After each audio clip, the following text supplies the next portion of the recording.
How to turn off videos from account you follow notifications on your TikTok.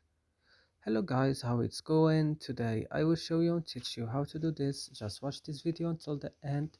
Make sure that you like and subscribe in this channel. So let's start. First you will just go to TikTok, then open it.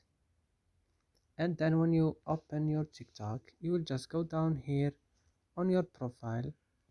Open your profile. Then go to this three line at the top of the screen, then go to settings and privacy, then on settings and privacy go to notification, then you will just go down to video suggestion and you will find video from accounts you follow. Now you have to turn off this. Just go here on this place and make it look like this. And that's it. I hope this video is useful. Don't forget to like and subscribe in our channel. See you next video.